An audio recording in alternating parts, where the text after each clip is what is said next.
அனைவருக்கும் அன்பான வணக்கங்கள். இன்றைய நாள் 5ஆம் திகதி ஜூன் மாதம் 2016 வருடம் ஞாயிற்றுக்கிழமை. இன்றும் நாடெங்கிலும் இருந்து வெளியாகிய பத்திரிகைகளில் இடம் பிடித்திருக்கும் செய்திகள் மீது கவனம் செலுத்த நாளேடுகளில் நமது பார்வையூடாக இணைந்திருக்கின்றோம். வழமை போலவே முதலில் வீரகேசரி பத்திரிகை மீது நம் கண்ணோட்டத்தை செலுத்தலாம். அந்த வகையில் வீரகேசரியின் இன்றைய பிரதான தலைப்புச் செய்தியானது, யுத்தத்தில் 40,000 பேர் கொல்லப்படவில்லை என்பதை ஐநாவில் அரசாங்கம் நிரூபிக்குமா? கலவரங்களால் பாதிக்கப்பட்ட தமிழர்களுக்கு நஷ்டஈடு வழங்கப்பட வேண்டும் என்கிறார் மாவை எம்பி என்ற தலைப்பில் இன்றைய பிரதான தலைப்புச் செய்தி பிரசுரமாகியுள்ளது. அதன் உள்ளடக்கமானது, இறுதி யுத்தத்தில் 40,000 பேர் கொல்லப்படவில்லை என்பதை ஐநா மனித உரிமை பேரவையில் இலங்கை அரசாங்கத்தால் நிரூபிக்க முடியுமா என கேள்வி எழுப்பிய இலங்கை தமிழரசு கட்சியின் தலைவர் மாவை சேனாதிராஜா எம்பி, இறுதி யுத்தத்தில் கொல்லப்பட்டவர்களின் பெயர் விவரங்கள், அவர்களுக்கு நடந்தது என்ன என்பதை ஐநா மனித உரிமை பேரவையில் வெளியிட வேண்டும் என கோரிக்கை விடுத்துள்ளார் என்று தொடர்ந்து செல்கின்றது. அதேவேளை மலையக செய்திகளுக்கான ஒரு செய்தி கட்டுரையாக இயற்கை அனர்த்தங்கள், மலையக மக்கள் கற்றுக்கொள்ள வேண்டிய பாடங்கள் என்ற ஒரு கட்டுரை இடம் பிடித்துள்ளது. அதன் உள்ளடக்கமானது, இயற்கை எழிலிற்கும் வளங்களுக்கும் பெயர் போன இலங்கை திருநாடு அண்மித்த சில வருடங்களாக இயற்கையின் சீற்றத்தால் பாரிய பேரழிவுகளை சந்தித்து வருகின்றது. நாட்டில் ஏற்பட்ட சுனாமி பேரலையுடன் கூடிய அனர்த்தங்களின் பின்னரான காலநிலை மாற்றம் முழு இலங்கையினது இயற்கை ஒரு சீர்மையில் தாக்கத்தை ஏற்படுத்தியுள்ளது என்று தொடர்ந்து செல்கின்றது. அதனைத் தொடர்ந்து வீரகேசரியின் இன்றைய ஆசிரியர் தலையங்கமானது, நொண்டி குதிரைக்கு சறுக்கியது சாட்டு என்ற தலைப்பில் இடம் பிடித்துள்ளது. யுத்தத்தின் பின்னணியில் காணாமல் போனவர்கள் மற்றும் உறவுகளை இழந்தவர்கள் சதா கண்ணீர் சிந்திய நிலையிலேயே தங்கள் காலத்தை கடத்தி வருகின்றனர். யுத்தம் நிறைவுக்கு வந்து 7 வருடங்கள் உருண்டோடிவிட்ட நிலையிலும் தங்கள் உறவுகளுக்கு என்னவானது என்ற ஏக்கம் காணாமல் போனவர்களின் உறவுகள் மத்தியில் தொடர்ந்தும் இருந்து வருகின்றது. குறைந்தபட்சம் காணாமல் அடிக்கப்பட்டவர்கள் தொடர்பில் உறுதியான பதிலையேனும் கூற முடியாதவர்களாகவே அரசு தரப்பினர் இருந்து வருகின்றனர் என்று தொடர்ந்து செல்கின்றது வீரகேசரியின் இன்றைய ஆசிரியர் தலையங்கம். வீரகேசரியை தொடர்ந்து ஞாயிறு தினக்குரல் பத்திரிகை மீது கவனம் செலுத்தலாம். இன்றைய தினக்குரலின் பிரதான தலைப்புச் செய்தியானது, ரவி மீதான நம்பிக்கையில்லா பிரேரணையில் அரசை தோற்கடிக்க பொது எதிரணி வியூகம், அரசு தரப்பும் எதிரணி தரப்பும் தனித்தனியாக அவசர ஆலோசனை என்ற தலைப்பில் பிரசுரமாகியுள்ளது. 6 விடயங்களை அடிப்படையாக கொண்டு நிதியமைச்சர் ரவி கருணாநாயக்கவிற்கு எதிராக ஒன்றிணைந்த எதிர்க்கட்சியால் கொண்டுவரப்பட்டுள்ள நம்பிக்கையில்லா பிரேரணை தொடர்பான விவாதம் எதிர்வரும் 8ஆம் திகதி புதன்கிழமை பாராளுமன்றத்தில் நடைபெற இருக்கும் நிலையில், அதன்போது அரசாங்கத்தை தோற்கடிப்பதற்கான வியூகங்களை வகுத்து செயற்படுவதற்கு பொது எதிரணி முற்பட்டுள்ளது என்று தொடர்ந்து செல்கின்றது. அதனைத் தொடர்ந்து இன்றைய தினக்குரலின் ஆசிரியர் தலையங்கமானது, காணி விடுவிப்பும் ஜெனீவா தொடரும் என்ற தலைப்பில் பிரசுரமாகியுள்ளது. வடக்கில் இடம்பெயர்ந்து வாழும் மக்கள் சொந்த இடங்களில் மீள குடியமர்த்தப்படுவார்கள் என ஜனாதிபதி எமது மக்களுக்கு வாக்குறுதி அளித்துள்ளார். ஜனாதிபதி கூறிய 6 மாதங்கள் இம்மாத நடுப்பகுதியில் முடிவடைகின்றது. எனவே ஜனாதிபதியின் பதிலுக்காக நாம் காத்திருக்கின்றோம். 1 வாரத்திற்குள் பதில் கிடைக்கும் எனவும் எதிர்பார்க்கின்றோம் என தமிழ் தேசிய கூட்டமைப்பின் பாராளுமன்ற உறுப்பினர் மாவை சேனாதிராஜா தெரிவித்திருக்கின்றார். இருந்த போதிலும் வாக்குறுதி அளிக்கப்பட்டவாறு காணி விடுவிக்கப்படவில்லை என்றால் தமது அடுத்த கட்ட செயற்பாடுகள் எவ்வாறு அமையும் என்பதையிட்டு மாவை சேனாதிராஜா எதனையும் குறிப்பிடவில்லை என்று தொடர்ந்து செல்கின்றது தினக்குரலின் ஆசிரியர் தலையங்கம். அவற்றைத் தொடர்ந்து இன்று வெளியாகியிருக்கும் சுடரொளி பத்திரிகையில் இடம் பிடித்திருக்கும் பிரதான தலைப்புச் செய்தி மீது கவனம் செலுத்துவோம். போர்க்குற்ற விசாரணை ஸ்தம்பிதம் குறித்து அழுத்தம், ஐநாவின் விசேட அறிக்கையாளரிடம் நேரில் சுட்டிக்காட்டவுள்ளது சிவில் சமூகம் என்ற தலைப்பில் பிரசுரமாகியுள்ளது. இலங்கை அரசு போர்க்குற்ற விசாரணை தாமதப்படுத்தும் செயற்பாடுகளில் ஈடுபட்டுக் கொண்டிருக்கின்றது. இந்த விடயத்தை இலங்கை வரும் ஐநாவின் விசேட அறிக்கையாளரிடம் அழுத்தம் திருத்தமாக நேரில் தெரியப்படுத்தவுள்ளோம்.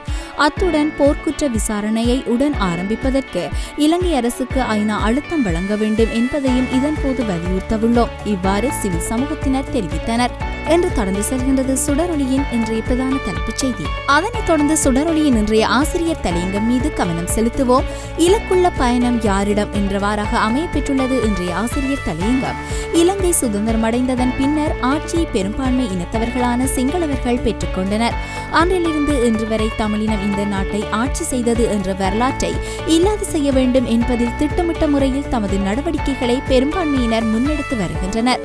அவர்களது திட்டமிடலின் முதற்கட்ட நடவடிக்கையாக இலங்கை எங்கும் பரந்து வாழ்ந்த தமிழர்களை அவ்வப்பகுதிகளில் இருந்து கட்டம் கட்டமாக ஓரம் கட்ட ஆரம்பித்தனர் என்று தொடர்ந்து செல்கின்றது சுடரொளியின் இன்றைய ஆசிரியர் தலையங்கம். அவற்றைத் தொடர்ந்து யாழ் பிராந்தியத்திலிருந்து வெளியாகும் உதயன் மற்றும் வலம்புரி பத்திரிகைகள் மீது கவனம் செலுத்துவோம். அந்த வகையில் முதலில் உதயன் பத்திரிகையின் இன்றைய பிரதான தலைப்புச் செய்தியானது போர்க்குற்ற விசாரணையை தாமதப்படுத்துகின்றது அரசு, கொழும்பு வரும் ஐநா விசேட அறிக்கையாளரிடம் நேரில் சுட்டிக்காட்டவுள்ளன சிவில் அமைப்புகள் என்ற தலைப்பில் பிரசுரமாகியுள்ளது. இலங்கை அரசு போர்க்குற்ற விசாரணையை தாமதப்படுத்தும் செயற்பாடுகளில் ஈடுபட்டுக் கொண்டிருக்கின்றது.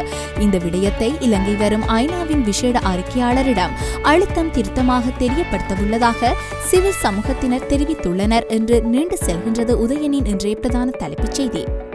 அதனைத் தொடர்ந்து வலம்புரி பத்திரிகையின் இன்றைய பிரதான தலைப்புச் செய்தி சர்வதேச நீதிபதிகளுக்கு விசாரணையில் இடமில்லை, இறுதிப் போரில் உயிரிழப்பும் அதிகமல்ல சமரசிங்க என்ற தலைப்பில் பிரசுரிக்கப்பட்டுள்ளது. போர்க்குற்றம் மற்றும் மனித உரிமை மீறல்கள் தொடர்பான பொறுப்பு கூறலுக்கான உள்நாட்டு விசாரணை பொறிமுறையில் சர்வதேச நீதிபதிகள் இடம்பெறுவதை இலங்கை அரசாங்கம் ஏற்றுக்கொள்ளாது என தெரிவித்த தொழில் பயிற்சி மற்றும் அபிவிருத்தி அமைச்சர் மஹிந்த சமரசிங்க போரின் இறுதிக்கட்டத்தில் 40,000 பேர் கொல்லப்பட்டதாக ஐநா அதிகாரப்பூர்வமாக அறிவிக்கவில்லை எனவும் குறிப்பிட்டுள்ளார் என்று தொடர்ந்து செல்கின்றது. அவற்றைத் தொடர்ந்து இன்று வெளியாகியிருக்கும் லங்காதீப மற்றும் த சண்டே டைம்ஸ் ஆகிய பத்திரிகைகளில் இடம்பிடித்திருக்கும் முக்கிய செய்திகள் மீது கவனம் செலுத்துவோம். முதலில் லங்காதீப பத்திரிகையின் இன்றைய பிரதான தலைப்புச் செய்தியானது இந்த மாதத்தில் 2 முக்கிய தீர்மானங்கள் மேற்கொள்ளப்பட உள்ளதாகவும் அதில் ஒன்று மத்திய வங்கி ஆளுநரான அர்ஜுன மகேந்திரனின் பதவிக்காலம் இந்த ஜூன் மாதத்துடன் நிறைவடைவது தொடர்பிலும் மற்றது உள்ளூராட்சி சபைகளுக்கான தேர்தல் தொடர்பான தீர்மானமாகிய 2 பெரிய முக்கிய தீர்மானங்களை இம்மாதம் எட்ட வேண்டிய நிலை உள்ளமை தொடர்பில் தன்னுடைய பிரதான தலைப்புச் செய்தியினை பிரசுரித்துள்ளது லங்காதீப. அதனைத் தொடர்ந்து த சண்டே டைம்ஸ் பத்திரிகையின் இன்றைய பிரதான தலைப்புச் செய்தியானது அண்மை காலத்தில் ஏற்பட்ட இயற்கை அனர்த்தங்களின் போது இயற்கை அனர்த்தங்களுக்கான எச்சரிக்கை மத்திய நிலையங்கள் பலவும் சேதமடைந்துள்ளமையை குறிப்பிட்டு தன்னுடைய பிரதான தலைப்புச் செய்தியினை பிரசுரித்துள்ளது. அதற்கிணங்க சுனாமி எச்சரிக்கை கோபுரங்கள், செய்மதி தொடர்பாடல் நிலையங்கள் மற்றும் அவசர தொலைத்தொடர்பு நிலையங்கள் ஆகியனவும் இந்த அனர்த்தங்களின் போது பாதிப்பிற்கு உள்ளாகியுள்ளதாக தெரிவித்து தன்னுடைய பிரதான தலைப்புச் செய்தியினை பிரசுரித்துள்ளது த சண்டே டைம்ஸ் பத்திரிகை. அவற்றைத் தொடர்ந்து இன்று பத்திரிகைகளில் இடம் பிடித்திருக்கும் சர்வதேச மற்றும் இந்திய செய்திகள் மீது கவனம் செலுத்துவோம். அந்த வகையில் முதலில் இந்திய செய்திகளில் ஒன்றாக மத்திய அரசில் இணைகிறாரா ஜெயலலிதா என்ற தலைப்பில் ஒரு செய்தி இடம் பிடித்துள்ளது. அதன் உள்ளடக்கம் பாஜக அரசில் அங்கம் வகிக்க வேண்டிய நிர்பந்தத்தில் அதிமுக உள்ளது என்கின்றனர் பாஜக தலைவர்கள். இந்நிலையில் தமிழக முதல்வர் ஜெயலலிதா டில்லியில் எதிர்வரும் 24ஆம் தேதி பிரதமர் மோடியை சந்திக்கவிருக்கின்றார் என்று தொடர்ந்து செல்கின்றது அந்த இந்திய செய்தி. அதனைத் தொடர்ந்து சர்வதேச செய்திகளில் ஒன்றாக குத்துச்சண்டை ஜாம்பவான் முகமது அலி காலமானார் என்ற தலைப்பில் ஒரு செய்தி இடம் பிடித்துள்ளது. உலக குத்துச்சண்டை அரங்கின் தலைசிறந்த வீரரும் முன்னாள் உலக சாம்பியனுமான முகமது அலி தனது 74வது வயதில் நேற்று முன்தினம் காலமானார். சுவாச கோளாறு காரணமாக கடந்த வியாழக்கிழமை அரிசோனா பீனிக்ஸ் வைத்தியசாலையில் அனுமதிக்கப்பட்ட அவர் சிகிச்சை பலனளிக்காத நிலையில் காலமானதாக தகவல்கள் தெரிவிக்கின்றன என்று தொடர்ந்து செல்கின்றது அந்த சர்வதேச செய்தி. அவற்றைத் தொடர்ந்து இன்று பத்திரிகைகளில் வெளியாகியிருக்கும் கேலி சித்திரங்கள் மீது தொடர்ச்சியாக கவனம் செலுத்துவோம். அந்த வகையில் முதலில் வீரகேசரி பத்திரிகையின் கேலி சித்திரமானது அண்மை காலமாக பல்வேறு கடன் சுமைகளுக்கு மத்தியில் இலங்கையின் பொருளாதாரம் நலிந்த நிலையில் காணப்படுவதனை கேலி சித்திரத்தில் சிங்கம் ஒன்று மிகவும் அடிப்பட்ட காயங்களுடன் மெலிந்ததாக வரையப்பட்டிருக்கின்றது. அதற்கேற்ப சீனாவிடம் இருந்து மின்னை பெற்று அந்த மின்னிணைப்பின் மூலமாக அந்த சிங்கத்தை மீண்டும் வலுவடைய செய்வதற்காக ஜனாதிபதி மைத்ரிபால சிறிசேனா அவர்கள் அந்த சிங்கத்தின் வால் பகுதியை பிடித்து இழுத்துக்கொண்டு சீனா என்று சித்தரிக்கப்பட்டிருக்கின்ற அந்த மின் இணைப்பை நோக்கி நகர்வதாக சித்தரித்து வரையப்பட்டுள்ளது வீரகேசரியின் இன்றைய கேலி சித்திரம். அதனைத் தொடர்ந்து தினக்குரல் பத்திரிகையின் இன்றைய கேலி சித்திரமானது எதிர்வரும் நாட்களில் ஐநாவின் விசேட அறிக்கையாளர் இலங்கைக்கு வரவுள்ள நிலையில் ஐநா என்று எழுதப்பட்ட கொடியொன்று பறக்கும் விதத்தில் ஒரு கார் ஒன்று வருகின்றது.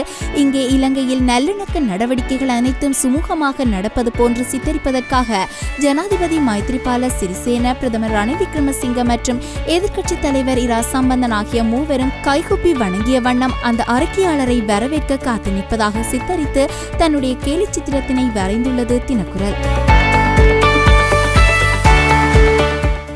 இவையே இன்று பத்திரிகைகளில் இடம் பிடித்திருந்த சில முக்கிய செய்திகளாகும். எனவே மற்றொரு நாளேடுகளில் நமது பார்வையூடாக சந்திக்கும் வரை நன்றி, வணக்கங்கள்.